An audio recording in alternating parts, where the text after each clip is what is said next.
My name is James Horner. I'm a composer. I write music. And I am currently working on the film Avatar. I've done several films where I actually haven't written a score. I guess the best way to describe it is I've improvised a score against picture, but the audience would never know it. I'd say on this film, I wanted this to be a non-orchestral score with orchestral elements in it, and I think for the most part I've done that. Writing film music is such an all-encompassing art form like painting. You have to know something about what it is you're doing with it artistically, because time is so short when you're standing in front of 130 people. It's so expensive to keep track of what I am doing now transparently. Instead of using just pen and paper, I'm using Sibelius, writing in ways that are not conventional ways of writing. I mean, without it, we'd be lost. And Pro Tools is such a wonderful enabler. It's like a library. It's like a writer, recorder. It's an everything tool with Pro Tools. We've created hugely complicated textures. And then I'm using Pro Tools to record music on the recording stage.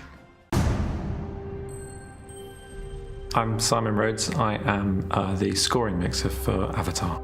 As soon as we started working in this house, Pro Tools 8 came out, and we were, I guess, one of the first people to be using it. And it was immediately apparent that the new features, the score editor, the MIDI editor and video, the satellite were the key elements which were going to make this project. My name is Simon Franklin. I'm the electronic music arranger on Avatar. Pro Tools HD has been absolutely essential to the process. It is impossible to imagine making the score using anything else.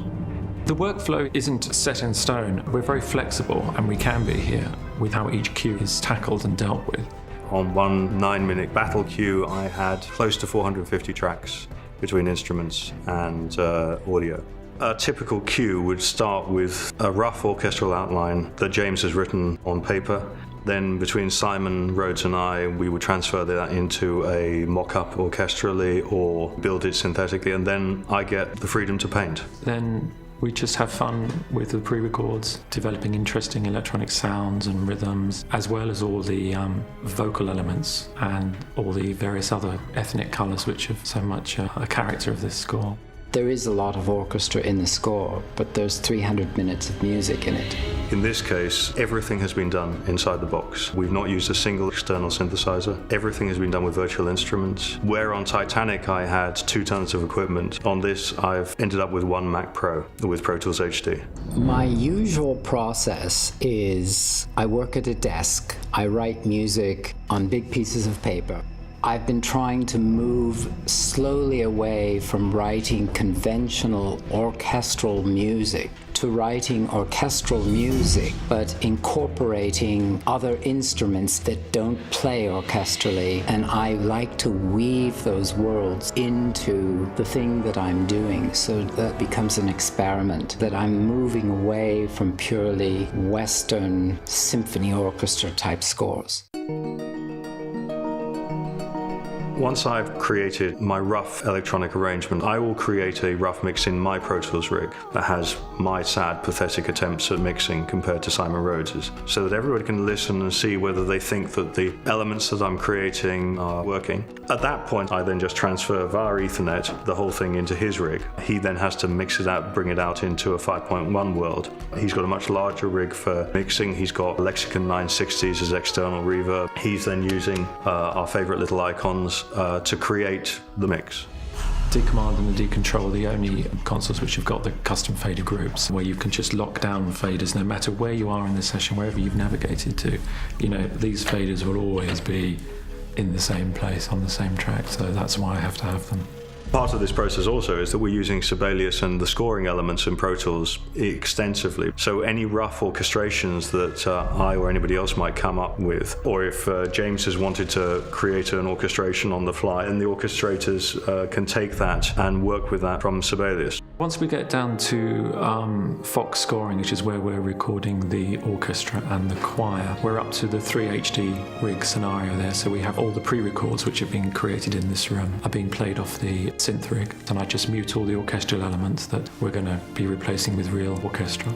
Also be running the Mix HD rig along with video satellite to get the picture, and to have cues which we need to reference frame accurate. Video satellite has been essential to what we're doing here, because with the huge number of picture changes and the fact that we're running so much, it has allowed us to know that we can offload the video to a separate system.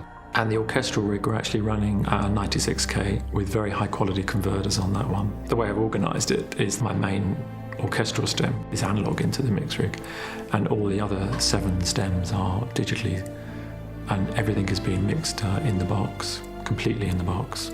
The sheer quantity of material has been, compared to anything that I think any of us have ever done before, this sets new standards in terms of the size of stuff. You know, I'm just the first stage in this process. I'm trying to realize what James has written, and we couldn't have done it without Pro Tools HD and without the MIDI that we have now. It makes the process possible. We couldn't have made the score for Avatar without Pro Tools HD.